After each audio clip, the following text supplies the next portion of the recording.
The steady hum of the ceiling fan echoed through our Manhattan apartment, a stark contrast to the storm raging inside me.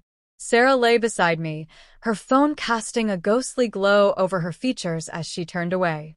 I feigned sleep, my breathing steady, while my half-open eyes betrayed my vigilance. The signs had been there for months: long hours at the consulting firm, secretive phone checks, and the subtle recoil from my touch. This wasn't the Sarah I married. The woman who had stolen my heart in Central Park 2 years ago was now a stranger, lying inches away. A soft ping broke the silence, slicing through my thoughts like a knife. My chest tightened. I knew who she was texting. I had known for weeks. The betrayal that had seeped into our marriage was now glaringly undeniable. With practiced precision, I reached for my phone on the nightstand, unlocking it with a quick glance. I opened the camera app, the lens becoming a silent witness to her infidelity. She angled her phone away, but I had already memorized the perfect position during countless nights of quiet observation. As I zoomed in, the words on her screen came into sharp focus. Heart emojis, missing you already, and can't wait for tomorrow night. The pain hit me like ice water, chilling me to the core. My hands trembled as I crafted a simple, deliberate message. Sarah, we need to talk. The moment her phone vibrated, her body went rigid. She turned to me, her face a mask of shock and fear. The phone slipped from her grasp, landing silently on the silk sheets. Marcus, what are you doing awake? She stammered, her voice barely a whisper. I think you know, I replied, my tone unnervingly calm. I've been watching, waiting for the truth to come out. I held up my phone, her damning text glaring back at her.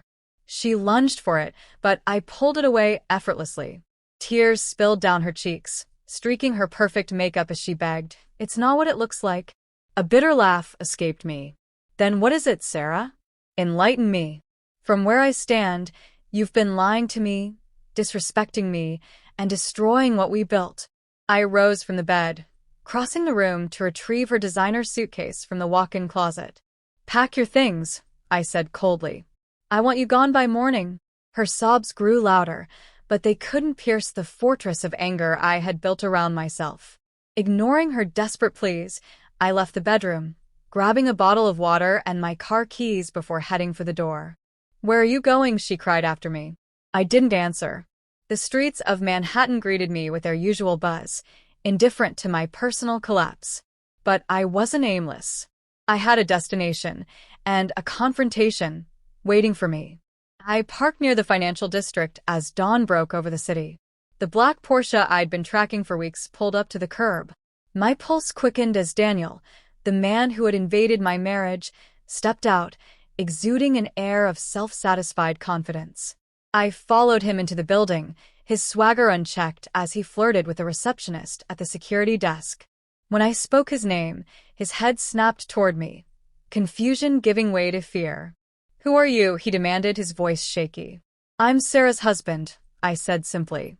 Panic flashed in his eyes. His feeble denial only fueled my rage. Before he could react, my fist connected with his jaw, the impact echoing in the pristine lobby. Weeks of pent-up pain and betrayal flowed through each punch until security pulled me away. As they cuffed me, I saw him on the ground, bloodied, terrified, and humiliated. It wasn't closure, but it was something. The holding cell that night was cold, but my heart was colder. My attorney handled the aftermath swiftly, and by the next day, I was free. Returning to our apartment, I found it silent. Sarah was gone. I wandered through the rooms, each one a haunting reminder of what we once had. Sitting on the edge of the bed, I let the grief wash over me. I had lost my marriage, but I had found something greater: my self-respect, my strength, and my resolve to move forward. The betrayal would remain a scar, a chapter in my story, but it wouldn't define me. I would rebuild, piece by piece, starting now. Thank you for watching and listening to my story. If you found it powerful, don't forget to subscribe for more stories like this.